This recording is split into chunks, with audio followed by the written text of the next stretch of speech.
Good evening, ALC. Kind of reminds me of the movie Robin Williams did called Good Morning Vietnam, but we'll call it Fireside Chat ALC.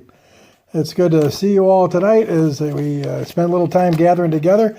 Sorry I'm a little later than normal. It took a while to get the fire started. Taking some extra blowing on my part to get things out there and working, but it's good to see you tonight as we gather together. You know, we want to thank you for those who've been sending in their tithes and offerings and pieces, also for the food pantry. I'll have a total hopefully by the end of tomorrow, but there has been a great deal of generosity towards that, and I'm sure it will be greatly appreciated by the food pantry and community center to help people who are in need. But we want to just continue to encourage you as you seek to give and to live in faith and to do what we need to do to keep this all working as we go. Tonight, it's interesting. I'm looking at this week. I've been starting to read Table Talk magazines, and it's a great publication that I've been looking at for about a year now. And it was interesting that before I even opened this one up, it wasn't until the 1st of March that I did. This particular month's magazine is focused on fear. And in lieu of all that's going on, it's an interesting read to think about it and to be reminded of it. And we keep trying to tell you that, hey, our faith has to take precedence here. Our faith has to be what really is directing what we're doing and how we're doing it as we go here, because every day is going to be tough and maybe tougher. And the fact is, we just have to ask the question again: where's our faith?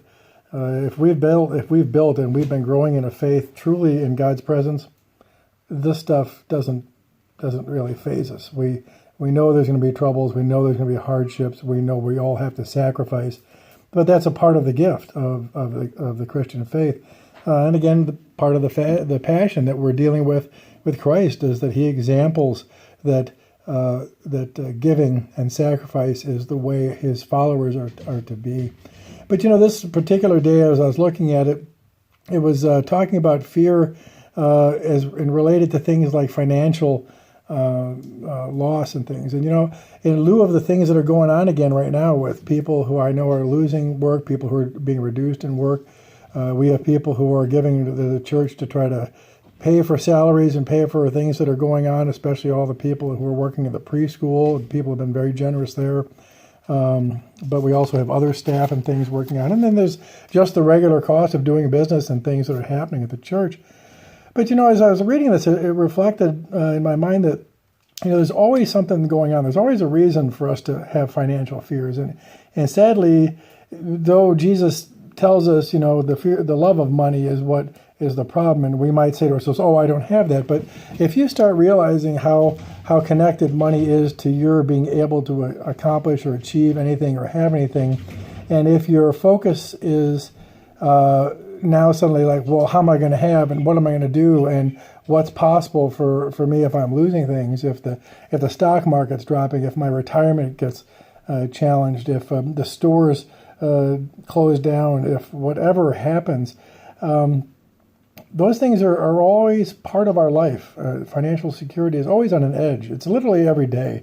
Having worked in the homeless shelter years ago, I realized that it doesn't take much, and it could be something simple. When we look at a person who's homeless, we make really inappropriate thoughts about how they got there. It could be one bad decision, and it could be one bad choice. But the fact is, it is appropriate for us to have concerns and to think about those things. But the problem is that the reality of our way we look at things and our faith also affects the fact that too often our lives will manifest a response and a strategy to preventing, so in our mind, preventing the idea that we would have a financial loss. And there are people, I know there are people in our congregation who live anxious lives and are well off, and yet they still live anxious lives because they're worried about financial coverage. There are people who've become workaholics to cover the things that they've been buying because they want to buy, because we think we have to buy. People who hoard their money, who give in no respect or any way because they're always afraid that what if I need it? What if I need it?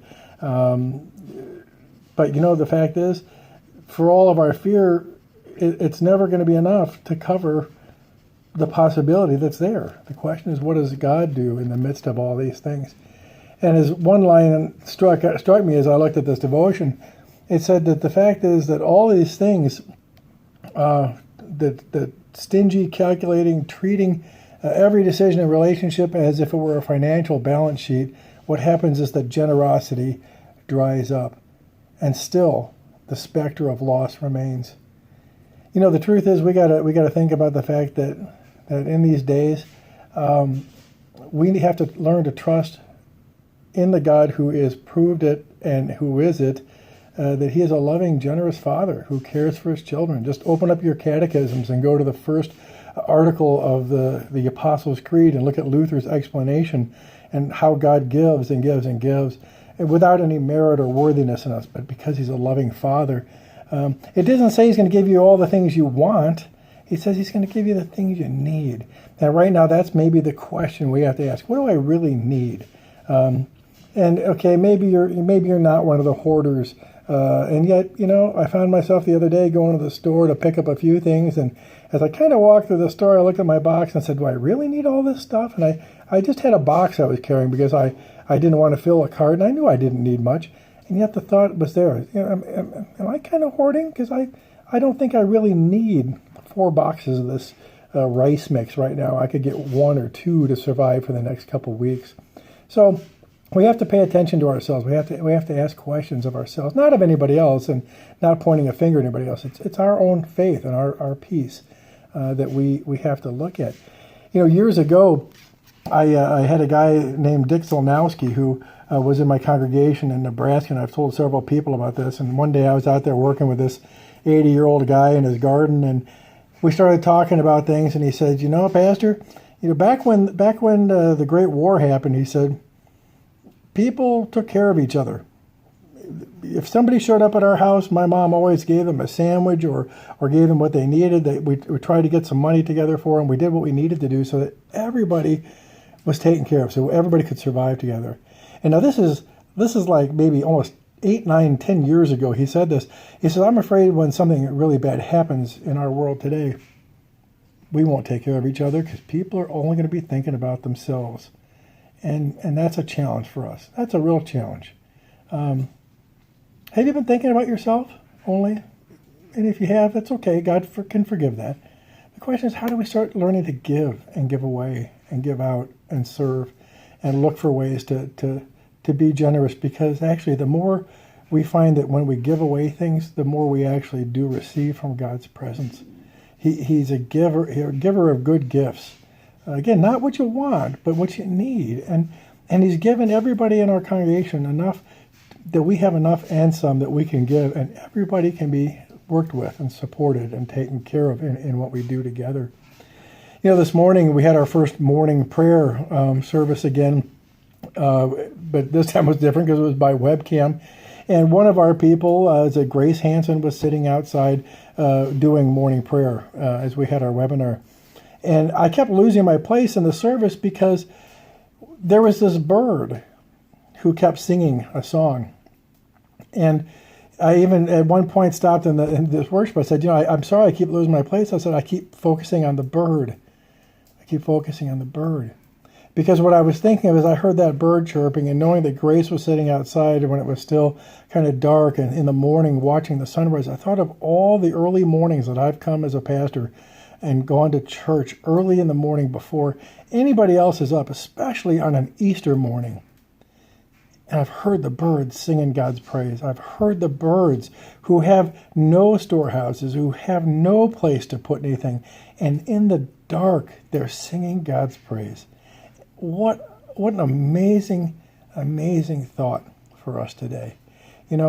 How can we, in this time of darkness, which really isn't that dark yet, it could get a lot darker, but how do we, in this time, sing God's praise? And sing it not only with songs and praise and prayers, but also serving others and giving generously to help and to make sure. There's lots of things I'm hearing about, lots of things I'm seeing. What I don't want us to do is to become people who have some people doing it and others aren't. I want everybody to experience it because it will only strengthen the possibility for our congregation as this all comes to an end and as we move forward to realize we are a people together and we live in a community and surrounded by communities who are a people together and in a world and in a state.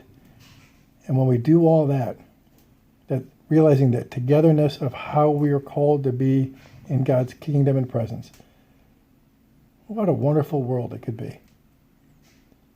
So I encourage you, sing a little song in the middle of the dark. Give a little more.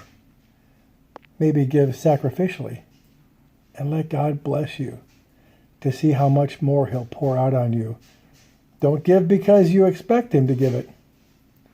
Give because he has already given you and you're returning to him the gifts that are there.